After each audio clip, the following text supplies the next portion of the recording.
My hopes is this afternoon, while we will vote on a budget agreement for 2 years that is not as grand or as comprehensive as I would have liked, will demonstrate perhaps to the American people that at least up here we perhaps have to crawl before we can walk, before we can run, and put forward a bipartisan compromise.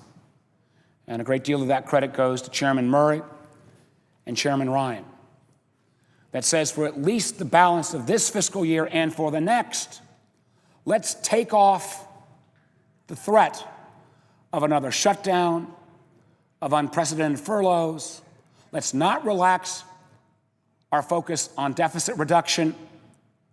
Let's not add to the debt. Let's actually do a little bit more, about $20 billion more in deficit reduction, but let's show that these institutions can actually put country ahead of partisan interests.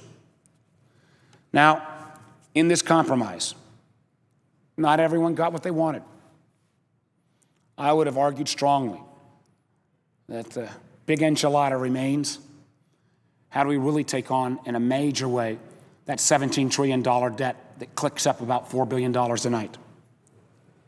And that would mean both political parties have to give on their sacred cows. It means we've got to generate additional revenues through meaningful reform of a completely disastrous tax code. And yes, it means for folks like on my side, we've got to make sure that the promise of Medicare and Social Security and other entitlement programs are here not just for this generation, but for 20 and 30 years from now.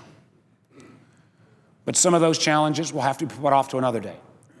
And there are many of us in this body on both sides of the aisle who may have a chance to surprise some folks next year in laying out some ideas, specific ideas, on how we can move to that bigger bargain. But we should not underestimate what we do today. I've spent a longer time in business than I have in elective office.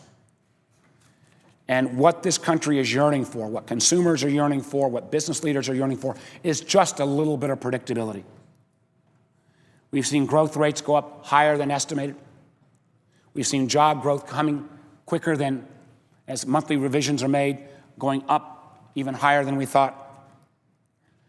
The single best thing we can do is make sure that we remove the cloud of further disruption caused by Washington. So what we do today with this small step, but a step that we shouldn't underestimate, gets rid of that threat for the next 2 years. So I look forward to supporting this bipartisan agreement. Our military families over the last decade plus have fought 2 wars. They have made unprecedented sacrifices.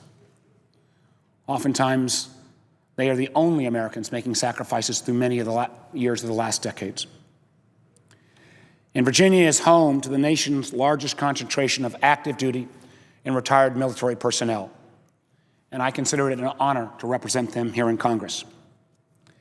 And the component of the budget compromise that singles out these military retirees for a decrease in their cost of living increase, I think was not an appropriate component. But rather than saying, let's flush the whole deal down, I will vote for this deal, but then with the idea of, similar to my approach to the health care bill, let's go out and if you've got a problem, let's fix it. I've got a fix that I would propose to replace this component going forward.